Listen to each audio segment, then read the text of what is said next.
Un encuentro divino. Está basado en Juan 4. Vamos a leer del 1 al 42. Fíjese, vamos a leer 42 versículos de la Biblia hoy. Pero es una historia que quiero compartir con ustedes porque me pareció interesante. Dentro de todo el aspecto de vida de Jesús, hubo algunos momentos que fueron claves. Y yo creo que esto fue un momento clave para dejarnos a nosotros ciertos conocimientos y revelaciones de lo que el corazón de Dios quiere de cada uno de nosotros. Un encuentro divino. Juan 4, del 1 al 42. Cuando el Señor entendió que los fariseos pues habían oído decir: Jesús hace y bautiza más discípulos que Juan, aunque Jesús no bautizaba, sino sus discípulos, salió de Judea y se fue otra vez a Galilea. Y le era necesario pasar por Samaria. ¿Qué le era necesario? Pasar por Samaria. Vino pues a una ciudad de Samaria llamada Sicar, junto a la heredad que Jacob dio a su hijo José, y estaba allí el pozo de Jacob. Entonces Jesús, cansado del camino, se sentó allí junto al pozo. Era como la hora sexta, que es como el mediodía más o menos, 1 de la tarde por allí. Vino una mujer de Samaria a sacar agua y Jesús le dijo: dame de beber. Pues sus discípulos habían ido a la ciudad, allá al Publix, a comprar de comer. La mujer samaritana le dijo: ¿cómo tú, siendo judío, me pides a mí de beber, que soy mujer samaritana? Porque judíos y samaritanos no se trataban o se tratan entre sí. Respondiendo Jesús y le dijo: si conocieras el don de Dios y quién es el que te dice dame de beber, tú le pedirías y él te daría agua viva. ¿Qué le daría a Jesús? Agua viva. Qué tremendo. La mujer le dijo: Señor, no tienes con qué sacarla y el pozo es hondo. ¿De dónde pues tienes el agua viva? ¿Acaso eres tú mayor que nuestro padre Jacob, que nos dio este pozo, del cual bebieron él, sus hijos y su ganado? Respondiendo Jesús le dijo: cualquiera que bebiere de esta agua volverá a tener sed, mas el que bebiere del agua que yo le daré no tendrá sed jamás, sino que el agua que yo le daré será en él una fuente de agua que salte para vida eterna. La mujer le dijo: Señor, dame entonces esa agua para que ya no tenga sed ni tenga que venir aquí a sacarla. Jesús le dijo: ve, llama a tu marido y ven acá. Entonces la mujer respondiendo le dijo: no tengo marido. Y Jesús le dijo: bien has dicho, negra, no tienes marido, porque 5 maridos has tenido. Y el que ahora tiene no es tu marido. Bastante ocupada la señora, ¿verdad? Esto has dicho con verdad. Y le dijo la mujer: Señor, me parece que tú eres profeta. O sea, me cachaste ahí. No sé. Nuestros padres adoraron en este monte y vosotros decís que en Jerusalén es donde se debe adorar. Y Jesús le dijo: mujer, créeme que la hora viene cuando ni en este monte ni en Jerusalén adoraréis al Padre. Vosotros adoráis lo que no sabéis. Ahora nosotros adoramos lo que sabemos, porque la salvación viene de los judíos. Mas la hora viene y ahora es. Diga conmigo: esta es la hora. Increíble. Esta es la hora. Diga conmigo: esta es la hora. Cuando los verdaderos adoradores adorarán al Padre en espíritu y en verdad. Porque también el Padre, tales adoradores, busca que le adoren. Ahora comienza Jesús a elaborar y dice: Dios es espíritu, y los que le adoran en espíritu y en verdad es, diga conmigo, necesario que adoren. Le dijo a la mujer: sé que ha de venir el Mesías, llamado el Cristo. Cuando Él venga nos declarará todas las cosas. Jesús le dijo: yo soy el que habla contigo. Y en esto vinieron los discípulos y se maravillaron de que hablaban como una mujer. Sin embargo, ninguno dijo nada, ¿verdad? No le dijo: oye, ¿qué preguntas o qué hablas con ella? No le dijeron nada.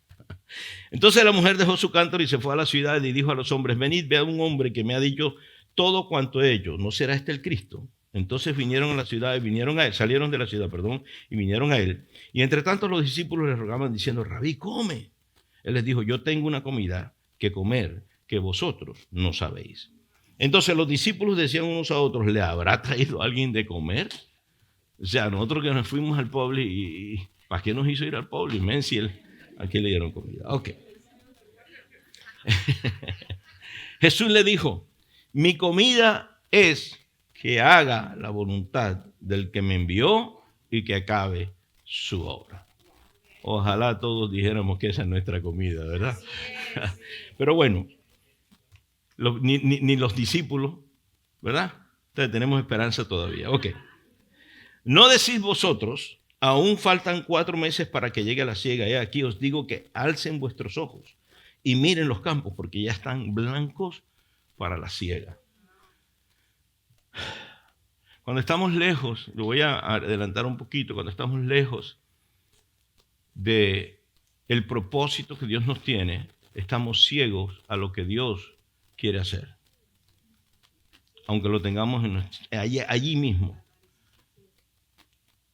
Porque lo que te da la visión espiritual es la dependencia de Dios. A medida que dependes más de Dios, más visión de tu propósito en esta tierra y de lo que tienes que hacer como parte de su asignación sobre tu vida, será una realidad. Vamos a saltarnos al 38. Dice: yo os he enviado a cegar lo que vosotros no labrasteis. Otros labraron y vosotros habéis entrado en sus labores. Y muchos de los samaritanos de aquella ciudad creyeron en él por la palabra de la mujer que daba testimonio, diciendo: me dijo todo lo que he hecho. Entonces vinieron los samaritanos a él y le rogaron que se quedase con ellos. Y se quedó allí 2 días. Y creyeron mucho más por la palabra de él. Y decían a la mujer: ya no creemos solamente por tu dicho, porque nosotros mismos hemos oído y sabemos que verdaderamente este es el Salvador del mundo, el Cristo. Que Dios bendiga su palabra. Quería compartirles esta historia. Está basada la enseñanza en toda esta historia, porque hay algunos elementos aquí que cuando empecé a recibir de parte del Espíritu, el compartirlo con ustedes y el develarse allí, son elementos que son parte o que deben formar parte inclusive de nuestra vida en el entendimiento de lo que somos. Somos hijos de Dios. ¿Cuántos son hijos de Dios aquí? Okay. Entonces, si usted es un hijo de Dios, usted tiene que empezar a tomar en cuenta que las cosas que Dios dice, hace, no son fortuitas. O sea, no es por casualidad. No es que, bueno, Dios se amaneció y quiso hacer esto y lo hizo.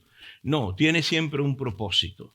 Y ese propósito siempre va a estar vigente dentro de los principios que Dios quiere establecer en nuestras vidas. Como hijos, nosotros tenemos que ser guiados por el Padre. El Padre es Dios, ¿verdad? Y las operaciones las hace el Espíritu Santo en la tierra. Por eso el Espíritu Santo nos guía a la verdad. Es necesario que seamos guiados a la verdad para que seamos verdaderos adoradores. Escuche esto, porque la Biblia dice que, bueno, Jesús lo dijo: verdaderos adoradores los que busca el Padre. ¿Pero que adoren en qué? En espíritu y en verdad. Entonces, el Espíritu Santo nos lleva a la verdad de Dios. Ahora para allá vamos, pero es importante entender que estas cosas no son algo que están en la Biblia como para que nada más los leamos, sino para que sea revelado a nivel de las generaciones, para que entendamos lo que el cielo quiso establecer sobre la tierra. Juan 3:33 habla acerca de Jesús como aquel hombre que vino a la tierra a traer un mensaje del cielo, ¿verdad? El que no ha leído ese versículo, creo que sí, yo lo he compartido algunas veces aquí, ¿no? Pero para estar en la misma página, lo que dice Juan 3, versículo 31, si no estoy mal, al 33, habla acerca de Jesús viniendo a la tierra. El que es de arriba es sobre todo, ¿verdad? Y el que es de arriba vino a la tierra y trajo un mensaje. El que es de la tierra es terrenal. Y el testimonio de aquel que vino a hablar de las cosas del cielo, mucha gente no lo cree. Pero a los que creen su testimonio, entonces ellos ratifican que Dios es veraz. Eso es lo que dice la Biblia. O sea que hay un mensaje que viene del cielo y que viene para aquellas personas que han sido elegidas en las generaciones para depositar ese mensaje, y tú eres un elegido de Dios. Entonces, si tú eres un elegido de Dios, hoy estás aquí, pues vas a recibir parte de ese mensaje. Y este mensaje no es inventado por mí, está en la Biblia, está en esta historia, y por eso es que quiero compartirlos con ustedes, porque Jesús realmente lo que hizo fue develar ciertas cosas del cielo, ¿verdad?, aquí en la tierra, para que esto fuese perpetuamente por las generaciones parte de nuestro conocimiento de revelación, de lo que el cielo quiere instituir en nosotros. ¿Sí me di a entender? Amén. Dicho de otra manera, el mensaje de Jesús es el que usted ve, el que va a ver aquí, y ese mensaje pues tiene que ser develado porque hay muchas cosas que estaban, entre comillas, como esos mensajes encriptados, exacto, estaban encriptados. Entonces Jesús llegó y en el día de la samaritana, pues él solucionó esa clave y le dijo: negra, esto es lo que es, ¿verdad? Pero no era para la samaritana nada más, ¿verdad? Es para todos, porque la samaritana representa la generación aquella que está haciendo mal, pero que a través de la sangre de Cristo entra en la voluntad de Dios. O sea, estos somos todos nosotros, ¿verdad que sí? Ok, bien. Entonces, lo primero que quiero compartir con ustedes, en esta historia, me llamó la atención la palabra que le era necesario a Jesús pasar por Samaria, ¿verdad? Lo primero que quiero compartir con ustedes es que Jesús le era necesario por alguna razón. Porque yo le pregunté al Señor, ¿por qué te era necesario? Porque en los tiempos de Jesús, los judíos, los samaritanos no se juntaban. Habían ciertas creencias desde el punto de vista religioso que los separaban. Y recuerde que inclusive hay una historia del buen samaritano, ¿recuerda? Cuando recogió. Ok. Entonces ellos realmente no se juntaban normalmente, e inclusive cuando tenían que ir del sur al norte, ellos preferían, en este caso, si querías ir a Galilea o a Jerusalén, tú tenías que pasar si querías ir en línea recta, tenías que pasar por Samaria, pero los judíos preferían darse la vueltica, ¿verdad? Y cogían a la derecha o a la izquierda, pero nunca cogían por el centro. O sea, los tipos tenían guerra, tú sabes, entre ellos no se gustaban. Pero sin embargo, por eso me llama la atención de que la palabra indica que le era necesario pasar por Samaria. O sea, dicho de otra manera, a Jesús le era imprescindible esa vez, porque Jesús pasó muchas veces, ¿verdad? Y pasó por los lados, pero esa vez le era imprescindible pasar por Samaria. Y yo dije: Señor, de verdad, ¿por qué tú tenías que pasar por Samaria? Esa fue mi primera pregunta. Porque tú pudiste haber ido, o sea, los discípulos mismos le hubieran dicho: pero Señor, tú sabes que aquí hay un problemita, ¿verdad? Es mejor que nosotros demos la vueltita. Porque tenemos que meternos en problemas. Porque presentarse en un lugar donde no te quieren y con la famita que tenían los discípulos y Jesús, o sea, que todo lo alborotaban donde llegaba, todo era problema porque se formaba el escatateo. Entonces, los discípulos, yo me imagino que le dijeron: Señor, pero ¿por qué por allá? Vamos aquí. ¿Por qué Samaria? ¿Por qué tenemos que irnos a Samaria? Pero Jesús, yo creo, y esto es ya algo que el Señor me habló, y creo en eso, no está en la Biblia, no dice por qué era necesario, pero esto es lo que quiero compartir con ustedes que Dios puso en mi corazón. Le era necesario pasar por Samaria, le era imprescindible porque Jesús tenía una asignación que pertenecía a su propósito. Y me di cuenta después, en la lectura, cuando él habla con los discípulos, que los discípulos llegan después de estar en Publix, allá comprando la comidita, y le dice: negro, aquí te traemos el sanduchito de Publix, ¿verdad? Y dice: no, es que mi comida es otra. O sea, mi comida es hacer la voluntad de aquel que me envió y cerrar el caso enseguida. O sea, cumplir lo que él me mandó a hacer. Eso es lo que él le dice a los discípulos. Por lo tanto, Jesús no llegó allá por casualidad. Jesús tenía una asignación. La pasada por Samaria era intencional. Por lo tanto, para él le era necesario e imprescindible pasar por Samaria. Y quiero poner en su mente algo muy especial, porque el Señor me habló y me dijo, así es que yo en las generaciones escojo a aquellos que me han sido dados como parte de mi asignación.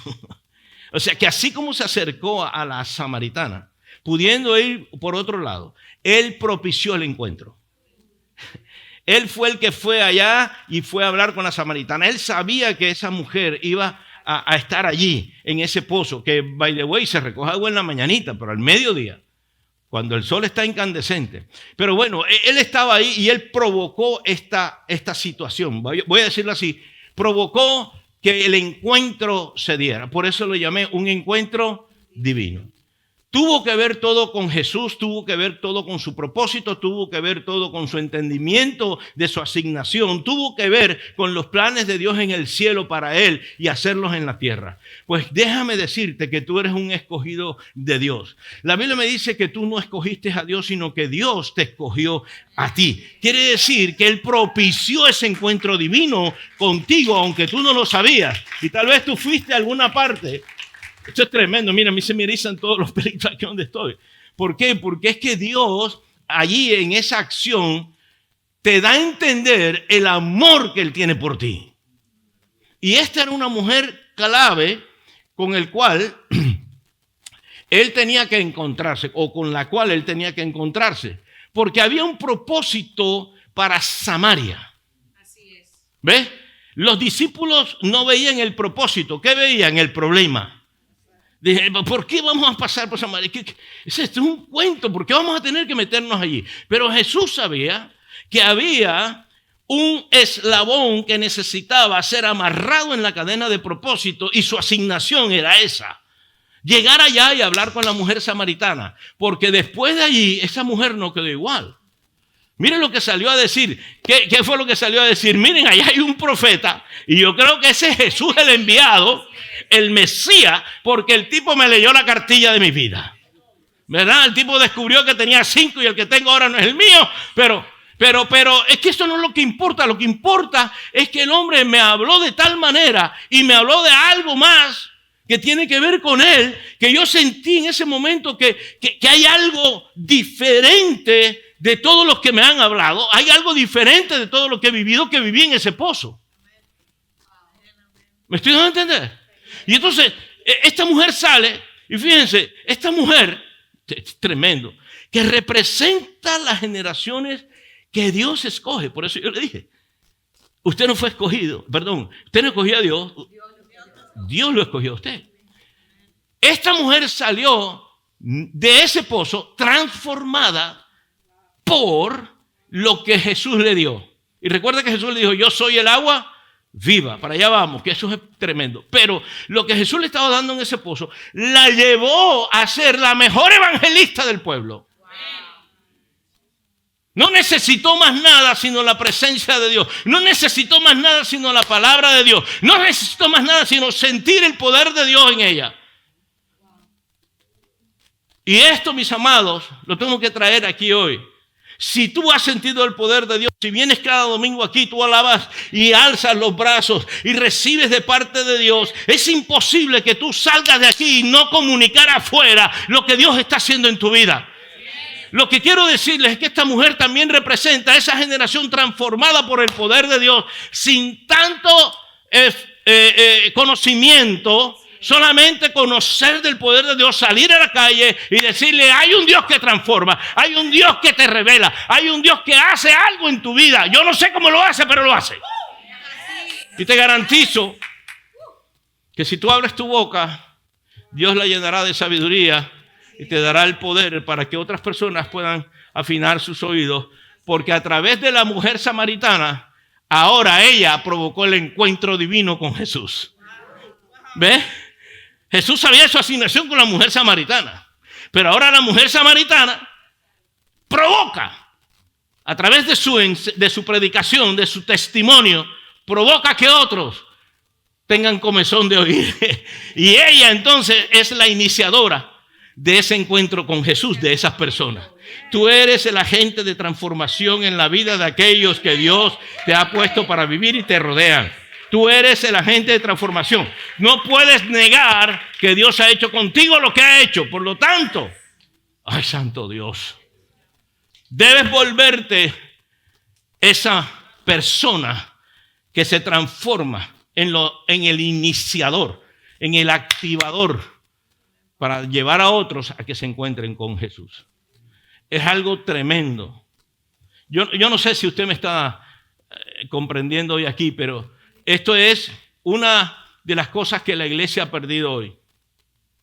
La iglesia viene a buscar bendición, la iglesia viene a buscar comodidad, la iglesia viene a buscar finanzas, la iglesia, digo la iglesia porque todos nosotros somos la iglesia. La iglesia no son las cuatro paredes. Pero ¿y qué es lo que Dios tiene y requiere de nosotros? Y tiene para nosotros. Nos olvidamos de que la primera tarea de asignación para los hijos es ir y predicar el Evangelio de Cristo. Cuando yo me convertí en el año... Rafa, no te preocupes que no voy a revelar tu edad. En los años 80, 1980, ¿verdad? En el 1980 aquí no habían nacido un montón de gente. No había. Tú sí habías nacido, mi amor. El Señor ya te estaba preparando para mí. ¿Cuántos son aquí después del 1980? A ver, los que han nacido después del 1980. Mire, después. O sea, en el 81, 82, todo eso. Hay un montón. Sí. Pues déjeme decirle que la generación de los 60 son una generación que tiene unas características especiales. La carrocería no es de aluminio, eso es de lata pura.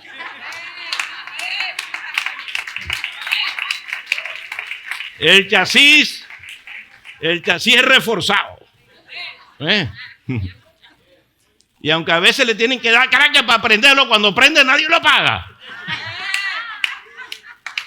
Estoy molestando. A ver, los de los 60, ¿dónde están la generación bendecida? Mira, ya quedamos pocos. Gloria a Dios que todavía estamos contados entre las generaciones. Bien. Padre Santo. ¿Dónde estaba yo ahora? No, espera.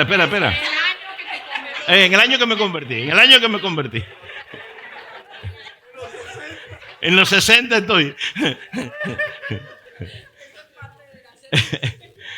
En el año que me convertí, yo recuerdo que una de las cosas más placenteras que nosotros teníamos era poder predicar el Evangelio. Cuando yo me convertí en los años 80, yo me acuerdo que salíamos con una guitarrita a los parques. Y recuerdo la experiencia en el Parque Sur y Salcedo, sobre todo. Estábamos allí, una de las tantas que fuimos con los jóvenes, y lo que hacíamos era cantar unas alabanzas, ¿verdad? Con guitarra, no había sonido, no había nada, pura guitarrita y a grito. ¡Ay! Y entonces, en el momento en que estaba allí la gente que se empezaba a juntar, ¿no? Entonces nosotros empezábamos a repartir una información de la iglesia, nosotros le llamamos tratados, ¿no? Los trataditos, aquella gente que me acuerda de los tratados, ¿no? Y resulta que en una de esas tardes evangelísticas, una pareja llegó y comenzó a escuchar. Y de pronto la pareja comenzó a llorar. Y nosotros nos dimos cuenta. Entonces, después que terminamos, fuimos donde ellos, le preguntamos cómo estaban, que lo habíamos visto llorar, que qué pasaba. Era una pareja que estaba con problemas graves de divorcio. De matrimonio, y estaban a punto del divorcio. Y nosotros le dijimos, mira, no te conocemos, no sabemos quién eres, ni tú no sabes quiénes somos nosotros, pero te queremos testificar del poder de un Dios que salva matrimonio, de un poder que hemos visto restituir familias y del poder que hemos visto que gente puede sanar de enfermedad. Ese hombre se interesó. El domingo siguiente lo vimos en la iglesia. Había servicio ese día, ¿verdad? Y ese día nos los llevamos, porque a las 5 de la tarde había servicio, nos los llevamos. Y fueron al servicio, se entregaron a Cristo. Él se llamaba Ascanio Osorio y ella se llamaba Milena de Osorio. Y ellos fueron los pastores ahora. Después de allí, Dios los transformó y se convirtieron en pastores. Ambos eran abogados, trabajaban en la rama judicial y Dios los transformó de tal manera que él dejó la parte de, inclusive creo que él se postuló para alcaldía o algo así, o gobernación, y él dejó todo eso para hacer lo que Dios le mandó a hacer, que era pastorear personas, porque se dio cuenta que el poder que transformó su vida podía transmitirlo a otros. Cuando usted habla, usted no sabe si usted está soltando la semilla en la vida de un pastor, de un profeta, de un evangelista, de una esposa de pastor. Usted no sabe, una profeta. Usted no sabe. Pero Dios tiene planes. Y por eso es que nosotros debemos operar en el entendimiento de que si nosotros tenemos este mensaje, no podemos retenerlo. Toca al que tiene al lado y dígale, no retenga el mensaje de poder. Pero la verdad es que nos da mucha pena, ¿verdad?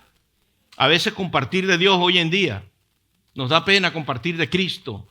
Porque ¿qué dirán las Martínez? Oh, Dios mío, qué pena con las Martínez, ¿verdad?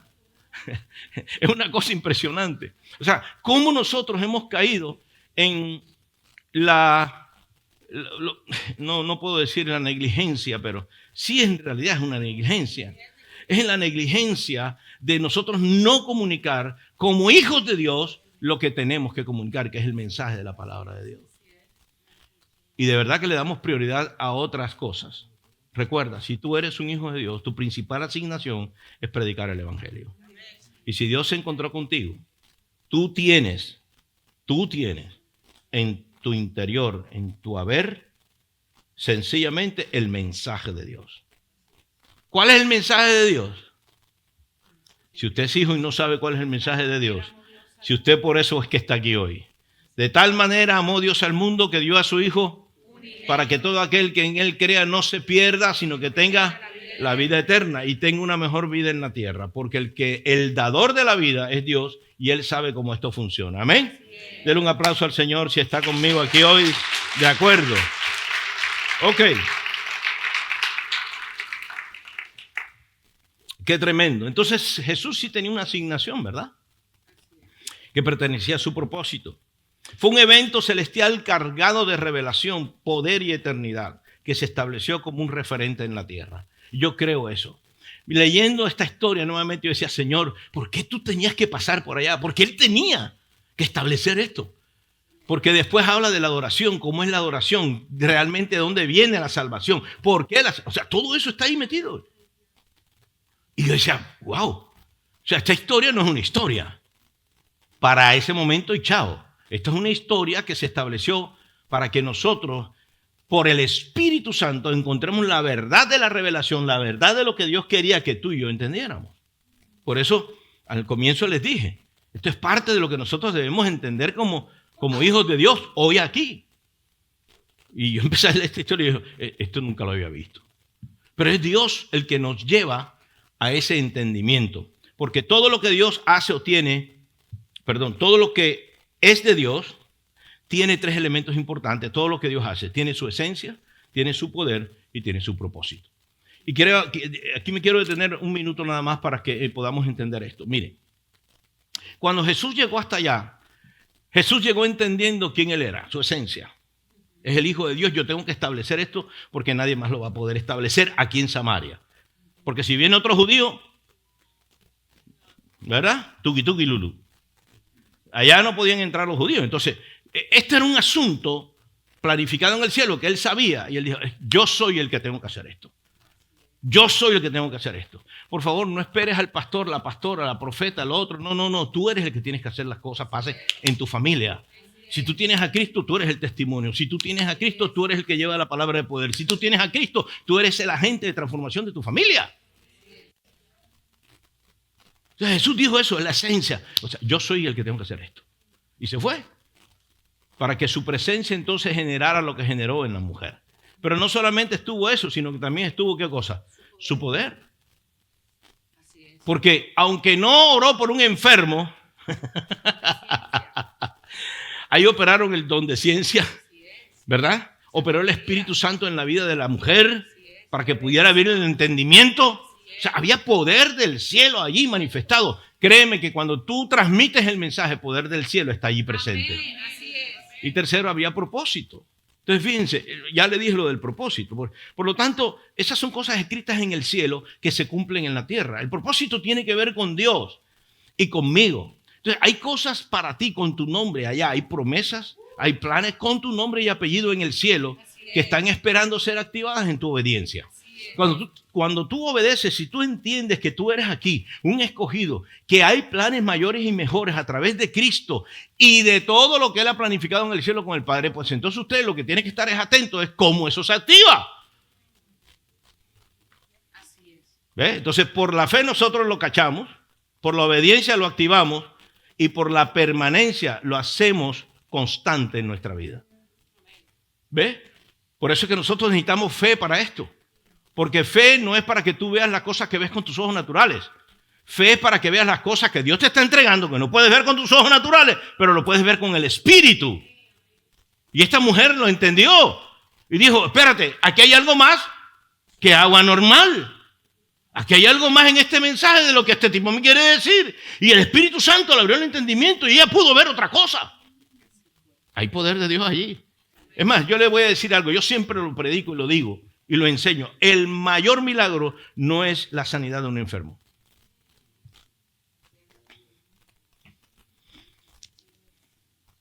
Jesús sanó a 2 leprosos, 3. Uno se devolvió y los otros 2. Nos vemos, brother, gracias. No entendieron. Entonces, escúcheme, el mayor milagro es el cambio de la mente y actitud de una persona. Y ese milagro estaba ocurriendo ahí. Así mismo. Así es. Y es que hemos circunscrito el poder de Dios a que me dé carro, a que me dé casa. Cuando Dios me da el mejor carro, ¡ay! Dios tiene poder. Pero no tiene poder para ponerte a ti en la boca la palabra correcta para hablarle a tu papá o a tu mamá o a tu hermano, a tu primo, a tu abuela o a tu compañero de trabajo. Porque entonces ahí la pena tuya circunscribe el poder de Dios a eso. Pero sí tiene poder para darte un carro. O sea, guíame un poquito, oriéntame, porque Lucas, tú y yo estamos locos. O sea, ¿cómo es esta cosa? ¿Con qué se come? ¿O le crees o no le crees? No me miren así. ¿Por qué me miran así? ¿Ah? Entonces, aquí había la presencia, o sea, su esencia, su poder y su propósito. Ahora, aquí comienza una conversación con la mujer dentro de un parámetro religioso y cultural. Recuerden, él está llegando ¿a dónde? A Samaria. Ahí está la cultura de los samaritanos, pero también está la religión, ¿verdad? Y principalmente separaban la religión, el aspecto religioso, de los judíos. Había unas creencias, no voy a hablar de ellas ahora, pero lo que sí voy a decir es que se estableció para esa época que el pueblo de Samaria no adoraba en Jerusalén, donde iban todos los judíos, porque él era parte del pueblo. ¿Ok? Sino que ellos dijeron, vamos a adorar en un monte.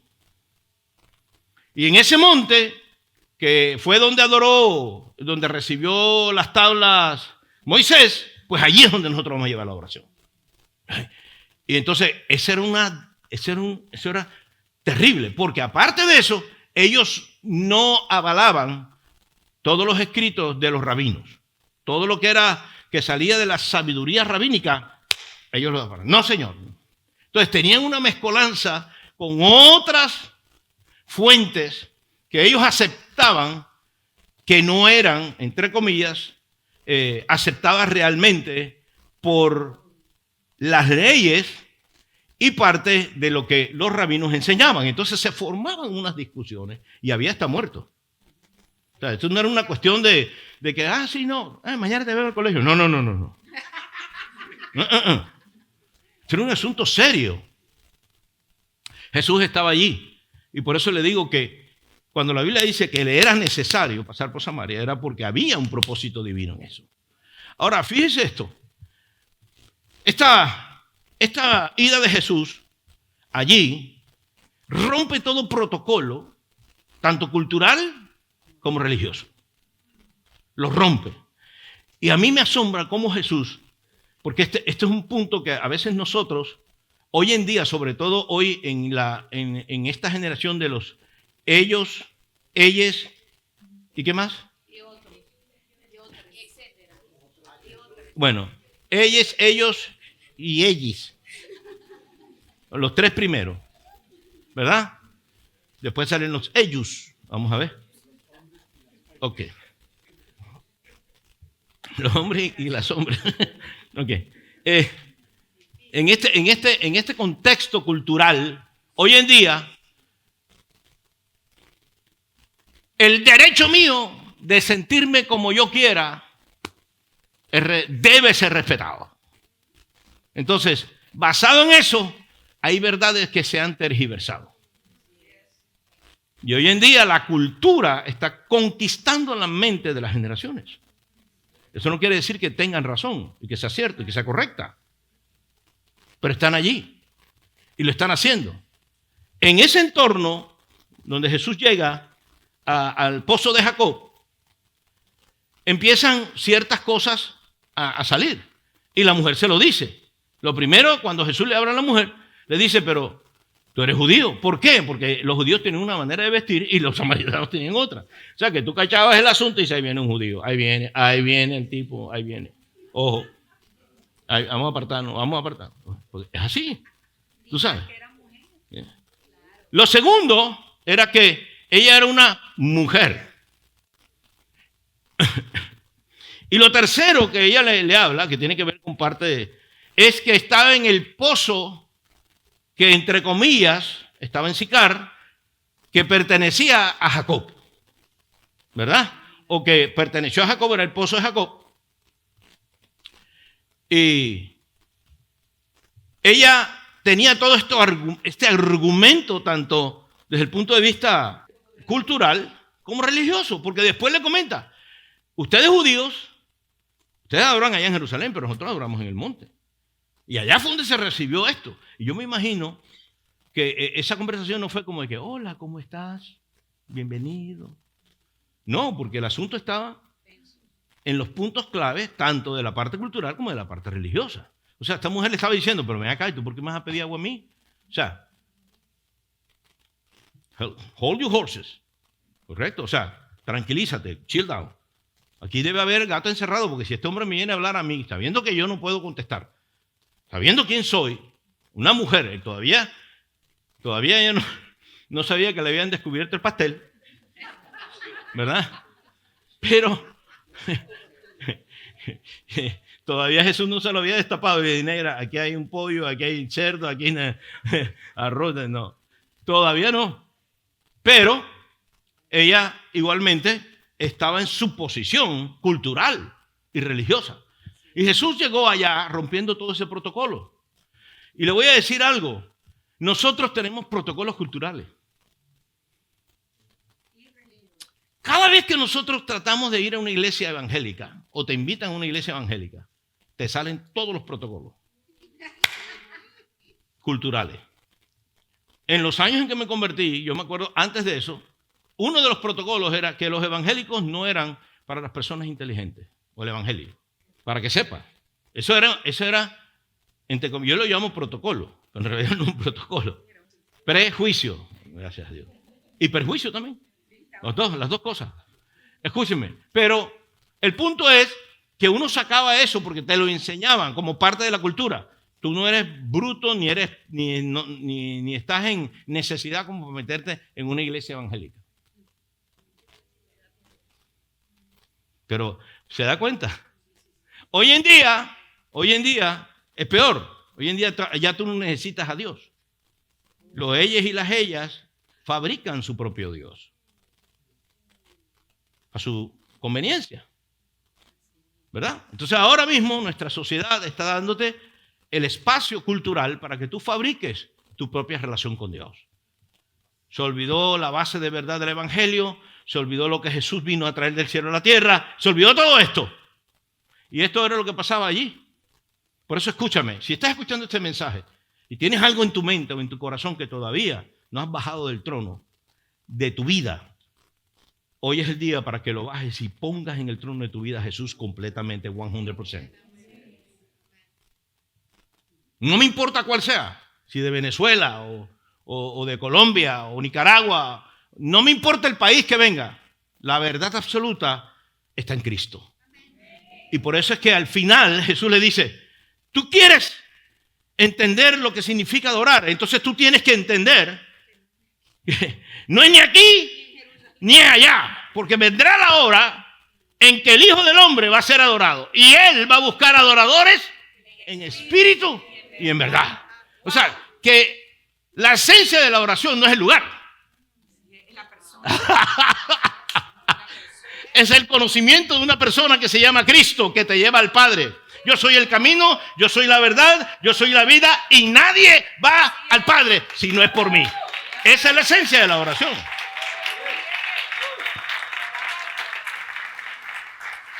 Entonces, todo protocolo, yo lo llamo protocolo, pero cualquier cosa que te impida entender esto, por favor, bájalo del trono de tu conocimiento y permite que Dios conquiste esa parte.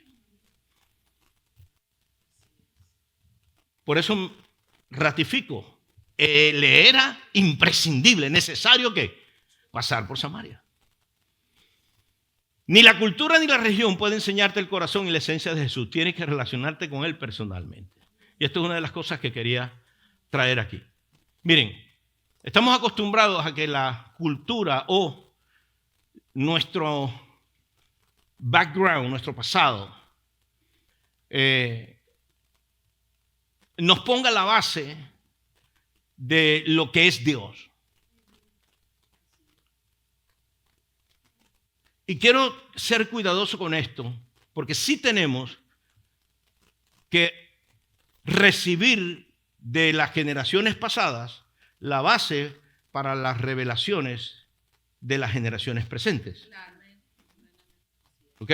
Pero, escúcheme, las experiencias personales de una persona no hacen la base correcta de un evangelio íntegro. Íntegro, o sea, uno solo. Cuando estoy hablando de integridad, estoy hablando de uno solo. Y muchos han tomado experiencias personales y las han sumado por generaciones para que entonces, por dogmas de fe o por cualquier otra cosa, se establezcan sobre las próximas generaciones. Y eso es muy grave. Porque cada vez que tú te desvías un grado en el reino, tu destino va a ser otra cosa, pero nunca el correcto. Pruébalo en un barco, en la mar infinita. Desvíalo 2 grados para que tú veas dónde vas a terminar en su trayectoria. Es por eso que nosotros tenemos que entender lo importante que es relacionarse con Dios. Porque tú vas a tener experiencias personales y yo voy a tener experiencias personales. Esta mujer estaba teniendo una experiencia personal como la tuvo Moisés en la zarza. Esa fue la experiencia de Moisés. No fue nada más el tomarlo del río desde chiquitito en Egipto. No, la experiencia de Moisés realmente se ratificó con Dios en la zarza ardiendo. Donde él se encontró con el Dios que él había oído y que entendía que era parte de un pueblo que tenía una historia, pero ahora conocía a Dios verdaderamente cara a cara. Por eso Dios le dijo, hey, Moisés, si tú vienes a pisar ahora tú te tienes que quitar el calzado, porque este terreno que vas a pisar, que has pasado 40 años por el mismo terreno, ahora es santo. Porque estás hablando con el Dios verdadero. Yo soy el gran yo soy Jehová de los ejércitos, quítate los zapatos.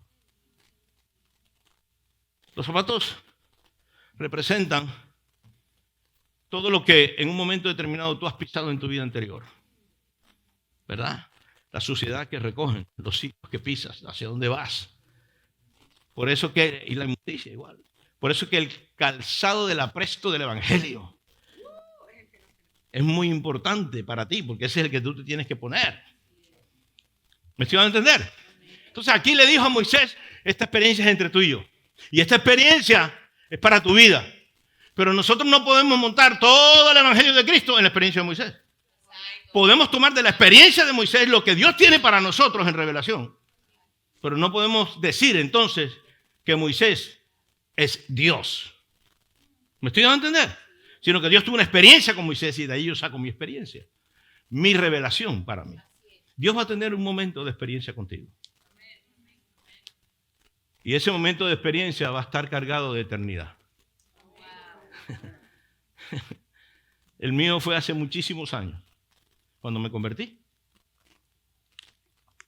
Me había ido para un retiro. Compre el librito, voy a hacer la propaganda. Ese librito que usted ve allí, del pastor, el apóstol Hernán Barrera, que se llama Acerca del Reino, cómprelo. Lléveselo para su casa y empiece a leerlo. Allá hay principios básicos del reino que lo ayudarán a vivir una vida más cerca de Dios. De usted depende, hay muchas herramientas, pero que usted la use es solamente usted. ¿Ok? Y ahí narro esto, narro cómo cuando estaba en ese momento, me había ido para un retiro espiritual en época de carnavales en Barranquilla. Pero no era porque yo era muy espiritual,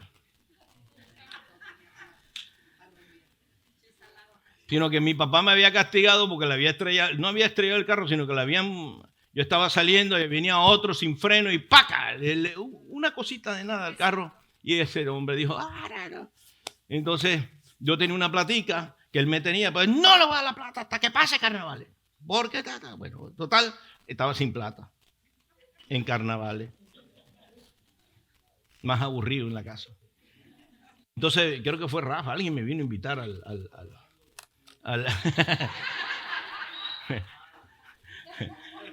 Rafa, para los que no conocen, Rafael Herrera es mi amigo de hace más de 40 años. Entonces, él me predicó el evangelio con otra persona, otro amigo muy querido, se llama Ricardo Viñas Carbonell. Pero bueno, me dijeron, oye Hernán, aquí hay un retiro espiritual. ¿Y cuánto vale? Porque no tenía plata. No, eso es gratis.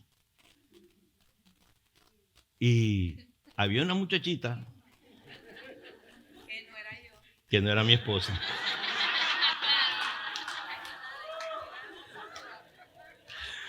Que yo le había echado el ojo. Yo dije, ¿y fulanita va? Sí, enseguida me apunto. Y con esas intenciones malévolas me fui. O sea, de que me dieran comida gratis los 4 días de carnaval, gozarla en donde sea. Y yo me acuerdo que nos fuimos por allá para era como una finca. Y nos quedamos. El primer día, bueno, yo iba a todas las cosas, participaba de los juegos, de las canciones, las cosas por ahí. Todavía no estaba convertido. Solamente visitaba la iglesia de vez en cuando. Yo me acuerdo que yo fumaba en ese entonces y yo me salía de la iglesia y lo botaba y otra vez iba para la iglesia.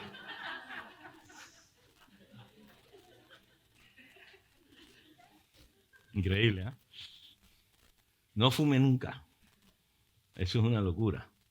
Hay un amigo que si Dios te hubiera hecho para fumar, te abre un hueco aquí para que te salga el humo. No llegue a los pulmones.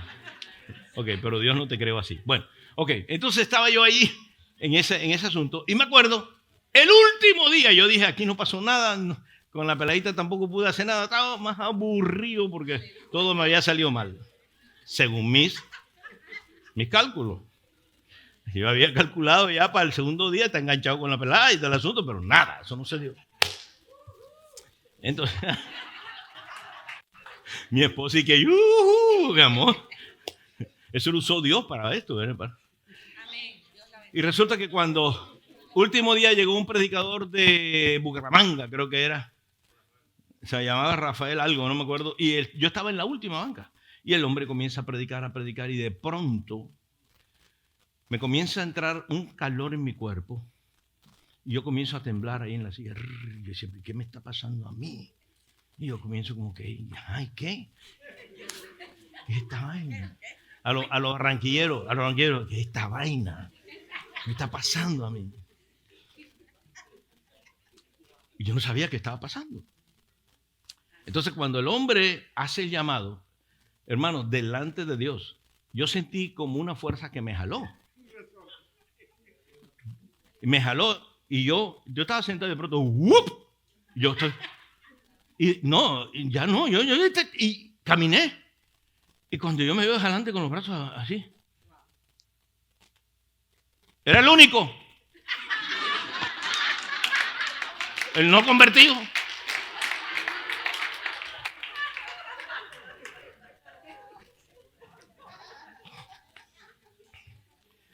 Y llegó el hombre y puso la mano y me dijo, en el nombre de Jesús, repite conmigo. Y yo no sabía lo que estaba pasando.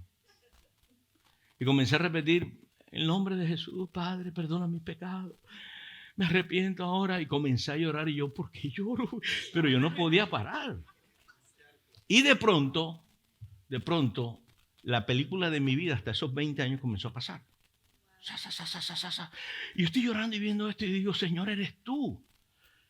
Y ahí yo me rendí, yo no sé qué pasó, lo único que sé es que caí de rodillas y comencé a llorar y a llorar. No podía parar, pero sentí algo en mi interior que como que me estaba haciendo esas limpiezas así como con cloro. Era una cosa sin cloro espiritual ahí. Y cuando yo me levanto, yo dejé un charco, hermano. Yo duré como 25, 30 minutos ahí. Solo, o llorando, yo no sabía qué estaba pasando, pero cuando yo me levanto de ahí, había un sabor en mí, y yo lo traduzco como el sabor de eternidad, porque la eternidad había sido activada en mí. Oh, santo Dios, lo que yo desde el principio de la planificación del mundo en Cristo fui formado en el vientre de Cristo, fui manifestado en esa generación. Y me encontraba con mi propósito eterno. Pero yo no sabía que eso era así. Y yo me imagino que esta mujer tuvo el mismo sabor. Así es. Porque cuando yo salí de ahí, fue con ganas de predicar el evangelio a todo el mundo. Yo era una cosa que yo decía, ¿pero a quién le predico? ¿A quién le predico? Sí, de verdad. Mi papá me dijo, tú estás loco. Le decía, mi papá era santanderiano, indio, Guaricho, le lavaron el cerebro, Guaricho. Venga que le va a dar un tarascazo para componerlo. Y yo le decía... Porque yo era, hable de Jesús. Y entonces me volví medio fanático. Era una cosa. Yo creo que la mujer tuvo ese mismo encuentro. Y esa sensación y eso que le activó en ella, dijo, wow. O sea, a este hombre no le importó, es profeta, lo sé. No le importaron los 5 maridos, ni el que tengo. Lo que le importó fue mi alma. Y fíjense, así como me pasó la película mía, a ella también se la pasó. A ella se la dijo Jesús. A mí también me la dijo Jesús. Así es. Tú vas a tener un momento en el cual el sabor que saques de ahí va a ser sabor a eternidad. Y tú te vas a dar cuenta, es Dios y no más nadie. Él me ha llamado, Él me ha escogido. Él es el que me ha dado a mí ahora la verdadera vida. Amén. Wow. Vamos, déselo fuerte que Él se lo merece. Wow.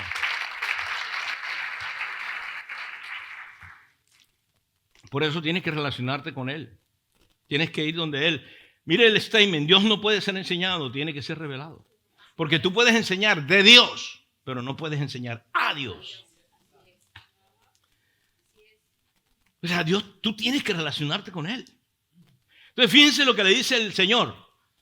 Si conocierais al que habla contigo, el don de Dios, tú me pedirías, ¿verdad? Y yo te daría agua de vida, que salte para la vida eterna, la que nunca se acaba. Y por eso ella dijo, mira, Señor, si es así, dame de esa agua. O sea, ¿qué pasa? ¿Sabe qué? Nosotros tenemos el agua de vida en medio nuestro. Y a veces la despreciamos por el agua natural, por el agua del mundo. Por eso les digo, esto tiene que ver, mis amados, con el entendimiento de que somos hijos. Y que esto es un privilegio. Tener una relación con Dios a través del Espíritu Santo, sin nadie que sea mediador. ¡Wow! Esto es maravilloso. Si conocieras, pidieras. Solo se puede pedir con confianza a quien conoce. Pero conocer, ¿qué implica? Tiempo, dedicación y compromiso. Y hoy en día nadie quiere conocer a Dios dándole tiempo, dedicándole su vida y comprometiéndola. No, que Dios me dé. Que Dios llene mi bolsillo. Que Dios me tenga la casa. Que Dios me tenga el carro. Que Dios ayude a mí. Sí, pero espérate. ¿Y tu compromiso con Dios? Pero, agua de vida. Jesús habla del agua de vida. Tengo que apurarme porque ya no tengo el tiempo, pero quiero compartirles esto. Cuando yo leí esto, yo le dije, Señor, ¿por qué tú te declaraste agua de vida? ¿Por qué no te declaraste árbol frondoso que da vida? Porque hay un árbol de vida. ¿Por qué no te declaraste el árbol de vida? La Biblia habla del árbol frondoso que está sembrado junto a corrientes de agua, que nunca pierde su verdor y que siempre da fruto a tiempo y fuera de tiempo. Entonces, el Señor me habló y me dijo, es que el agua contiene la esencia de la vida. Y me di cuenta que el agua es la fuente de la vida natural. Todo lo que vive, para vivir necesita agua. Más que comida. Nosotros tenemos entre un 60 a un 70% el cuerpo conformado por agua.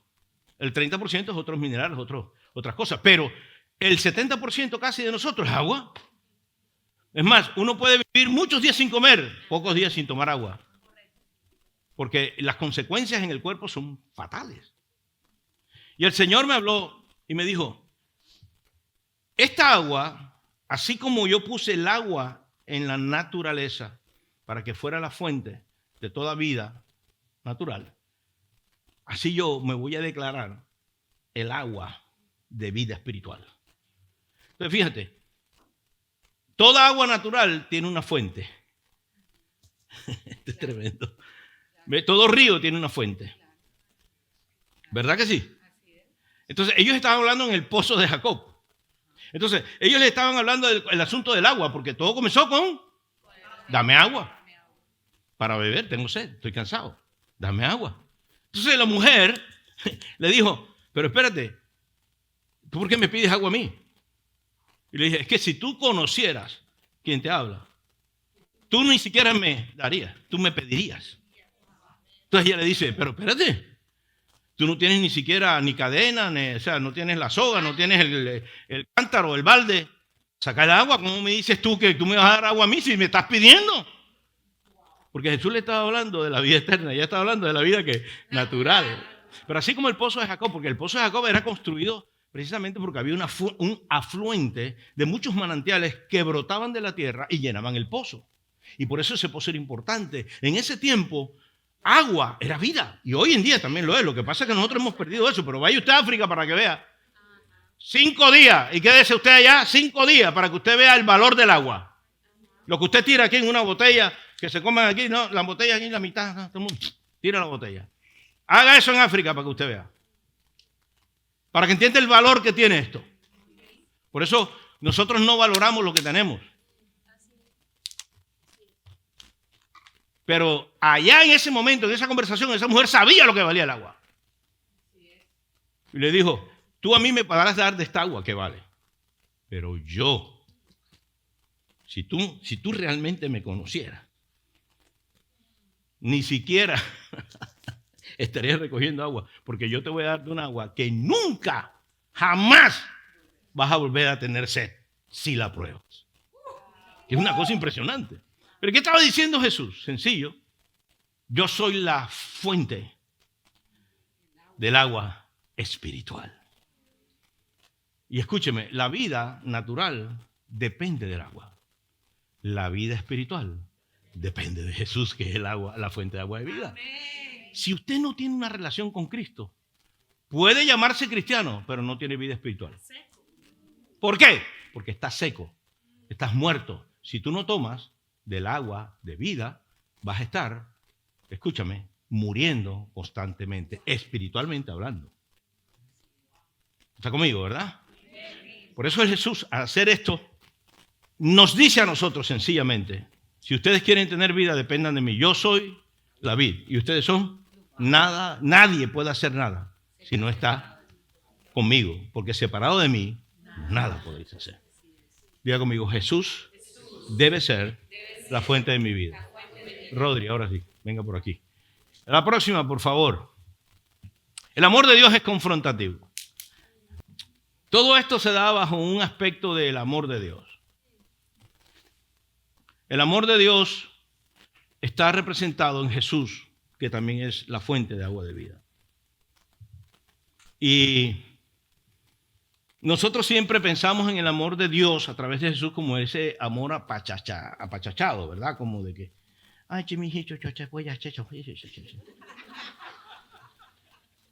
pero el amor de Dios no es así. El amor de Dios tiene que ver, y lastimosamente no pude poner los versículos que respaldan todo esto, pero los lee en su casa, ahorita se los digo. El amor de Jesús no es un amor nada más de apachachamiento, o sea, de que te consiente, como algunas madres o padres que hacen que sus hijos hacen locuras, y ay, cuidado porque lo traumatiza. Se traumatiza el niño. Y entonces lo dejan hacer locura, y cuando crece es la vergüenza tuya. Entonces fíjense cómo Dios trata esto. A mí me encantó ver en un versículo, creo que está en Marcos, si no estoy mal, y la historia del joven que vino a pedirle a Jesús qué tenía que él que hacer para heredar la vida eterna, ¿verdad? Léalo en su casa, ahorita no hay tiempo para eso, pero creo que está en Marcos 9 o 10, Marcos 10, si no estoy mal. Sí. Entonces llega donde Jesús le dijo, ¿qué tengo que hacer? Y él le dice, bueno, ya tú sabes lo que tienes que hacer, tienes que guardar los mandamientos, etc. Entonces él dijo, no, todo eso lo he hecho desde mi juventud. Y hay una frase en esa historia que tiene que ver con algo que me impactó y nunca se me olvida, desde que yo lo vi por primera vez. Y he predicado mucho acerca de esto. Porque entendí que el amor de Dios no es solo apapachar. O sea, porque Dios no te salva para apapacharte, Dios te salva para transformarte. Pero para transformarte tiene que corregirte. ¿Ves? Entonces muchos piensan que Dios les acepta todo. Hasta que las consecuencias de lo que haces y de tu carne te vienen a tu vida. Entonces tú eliminas la ayuda de Dios a través de tu desobediencia. Porque cuando desobedeces a Dios, Dios no puede meterse contigo en la desobediencia. Tú vas solo, tú crees que Dios está contigo, pero no está ahí. ¿Está conmigo, verdad? Entonces, en esta historia le preguntan y le dice, ¿qué es lo que tú has hecho? Y él le dice, bueno, yo lo he hecho todo, haz esto. Él dice, yo lo he hecho todo. Le dice, pero una cosa no lo has hecho. Antes de decirle eso, hay una frase, ¿verdad?, en la Biblia que dice, y Jesús mirándolo a los ojos, lo amó y le dijo, una cosa no has hecho. ¿Cuál? Toma todo lo que tienes, dalo a los pobres y ven y sígueme. Y dice que se fue triste porque tenía muchas posesiones. Entonces, escuche esto. El amor de Dios lo confrontó con aquella cosa que realmente lo estaba apartando de él. ¿Correcto? Pero ¿por qué lo confrontó? Porque lo amó. Porque le amó. Dice, mirándolo a los ojos, le amó y le dijo. O sea, le dijo porque lo amó. Pero no le dijo lo que él quería escuchar. Le dijo lo que tenía que escuchar. O lo que debía escuchar. Dios le dijo, en realidad lo que pasa es que tú no me vas a seguir a mí nunca porque amas más las riquezas que a mí. Y por eso de ahí en adelante Jesús, porque los discípulos le dijeron, pero maestro, le dice, ¿qué cosa más difícil es que un rico entre en el reino de los cielos? Entonces los discípulos saltaron. Pero maestro, ¿cómo vas a decir eso? Entonces, ¿cómo es posible? Lo que tenemos platica. No, señor, es más difícil que pase un camello por el ojo de una aguja que un rico entre el reino de los cielos. Y ellos, no, pero eso no puede ser así. Pero digo, nosotros lo hemos dejado todo por ti. Le dice, esto es diferente. Le dice, no hay en este siglo que no haya dejado casa, madre, hermanos, negocio, lo que sea, por mí, que no reciba en esta tierra 100 veces más y en el siglo venidero la vida eterna. Entonces, escúcheme, el asunto no está nada más en que nosotros demos, es el corazón que está detrás. ¿Ve? Y eso es lo que estaba pidiéndole Jesús. Este amor confrontativo siempre va a estar presente en Dios. El Espíritu Santo te va a llevar a entender que lo que estás haciendo no es correcto para Dios. Porque para ti es correcto, pero para Dios no es correcto. Y esto fue lo que le dijo a la mujer samaritana. De pronto en las creencias que ustedes tienen culturales, lo que estás haciendo es correcto. Pero yo te estoy diciendo, no tienes marido porque tuviste 5 y el que tienes tampoco es tu marido. Entonces lo que estás haciendo no es correcto. Aunque lo avale la sociedad. Y la confrontó en el amor, sabiendo que esa era su asignación. Porque esa mujer no iba a recibir de otro lo que recibió de Jesús. Es impresionante cómo Dios nos ama. Antes de que tú lo amaras, Él te amó primero. Antes de que tú abrieras la boca, ya Él había pronunciado tu nombre. Es una cosa tan maravillosa. Pero escúchame, Él murió por ti, no para que tú te quedes igual. Y para complacerte en todo, Él te va a dar todo como añadidura si primeramente buscas el reino de Dios. Eso es lo que dice la Biblia. Busca primeramente ¿qué? El reino de Dios y todo lo demás. O sea, no es que Dios no quiera darte las cosas, pero aún lo que pides a veces no es bueno para ti. Dios sabe lo que es bueno para ti. Y tenemos que confiar primero en Dios. Por eso es un asunto del corazón, más que de cosas. El amor de Dios es confrontativo, pero te ama de tal manera que entregó a su Hijo por ti. Y ahí estaba Jesús. Y comenzó esta discusión de adoración basado en quién era Jesús. Porque ahí se descubrió Jesús y dijo, yo soy. Yo soy el Mesías ese que tú hablas. Y me era imprescindible pasar por Samaria. ¿Por qué? Porque este evento estaba escrito en el cielo. Y yo no podía desviarme de mi asignación. ¡Wow! Un encuentro divino con una mujer para marcar la vida de un pueblo y de muchos en esa generación. Así ha sido contigo. Y hoy, en esta mañana, quiero que medites un poco en esto. Porque de esto depende realmente nuestra oración. Aquí estuvimos antier, adorando 2 horas y media, saltando, hablando con Dios, recibiendo de Dios. Esos son ejercicios espirituales. La Biblia dice que en el cielo vamos a adorar 24/7. Pero aquí en la tierra Dios te ha encargado que tú seas el que abra la boca.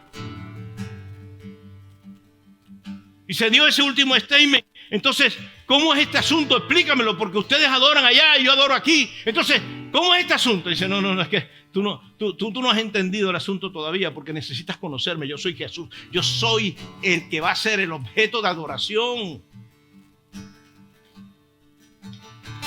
Todavía la hora no ha llegado, pero la hora viene. Eso me gustó. La hora viene, pero la hora ya es. Y te lo voy a decir de esta manera. Escúchame. Si tú estás aquí hoy, es porque Dios quiere convertirte en un verdadero adorador. Porque ese es el resumen de todo. El resumen del encuentro, el resumen de la conversación, el resumen de todo este asunto es para convertirte en un verdadero adorador. Porque eso fue lo que Jesús le dijo al final. ¿Sabes qué, mujer? Ustedes adoran lo que no saben. Nosotros adoramos lo que sabemos. Pero el punto es cuál es la perspectiva de Dios. ¿Qué es lo que Dios está buscando? ¿Qué es lo que Dios considera verdaderos adoradores? Son los que adoran en espíritu y en verdad. Y Dios espera que nosotros adoremos en espíritu y en verdad. ¿Y cómo se adora en espíritu y en verdad? Pues yo le pregunté, ¿cómo se adora? ¿Cómo yo puedo adorar en espíritu? ¿Cómo yo sé que estoy adorando en espíritu y en verdad? ¿Porque canto una canción bien? ¿Porque cuando canto lloro?